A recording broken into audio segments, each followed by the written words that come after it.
ما پیر میشیم و سالای زیادی هم قراره توی پیری زندگی کنیم. این شانسیه که فقط ما داریم و آدمای زیادی قبل از ما نداشتن. یه زمانی ته آرزوی خوب آدما واسه همین بود که پیر شی الهی. رسیدن به پیری آرزو بود، چون خیلی اصلا به اون روزا نمیرسیدن. اجداد ما حتی اگه میخواستن هم پیر نمیشدن. میانگین عمر نئاندرتالا 35 سال بیشتر نبود. تو اروپای عصر باستان بعضی از رومیا و یونانیا تا 70 سال هم عمر میکردن، اما بازم میانگین عمر کل آدمای اون دوره از 35 سال بالاتر نمیرفت. تو قرون وسطا عدد عمر آدما یه تکونی خورد و رسید به 40 سال. اما حالا اوضاع واسه ما خیلی فرق کرده. طول عمر ما به 60 تا 80 سال رسیده و ما پیر میشیم برخلاف اجدادمون و این یعنی ما قوی تر شدیم. اونقدر که 40-50 سال بیشتر دووم بیاریم و به 70-80 سالگی برسیم. به این میگن شانس بقا. شانس بقا برای همه آدما بیشتر شده و تعداد 60 سال به بالاها مخصوصا تو کشور ما با سرعت زیادی داره میره بالا. به این عددا نگاه کنیم. تا قبل از سال 94 نسبت جمعیت سالمندای ایران زیر 5% بود، یعنی کمتر از 5% از جمعیت ایران بالای 65 سال بودن. اما بعدش این عدد رفت بالا و بالاتر.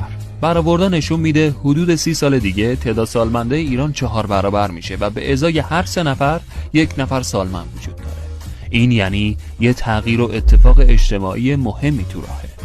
یعنی آدمایی که الان تو دهه‌های سوم و چهارم عمرشون هستن و اتفاقا تعدادشون هم زیاده، یعنی دهه 50 و دهه 60 با هم پیر میشن. دقیقاً به همین دلیله که ما بیشتر از هر زمان دیگه نیاز داریم که بیمه بشیم، چون تعداد سالهای بیشتری عمر میکنیم و قرار زمان زیادی رو تو پیری سپری کنیم. کیفیت زندگی و انتظاراتمون هم فرق کرده و آینده‌ای که در انتظارمونه مثل قدیما نیست. درسته که تعریف ما از زندگی عوض شده و انتظاراتمون هم فرق کرده، اما نگاهمون به آینده چی؟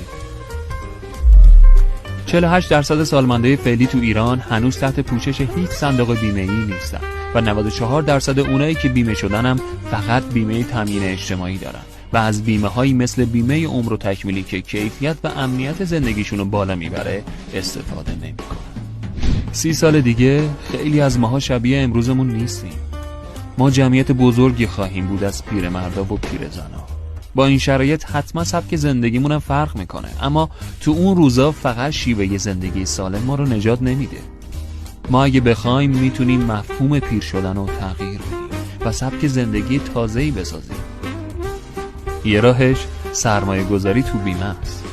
مثل همین بیمه های عمر و زندگی که تو دنیا خیلی پرطرفدارن، ولی تو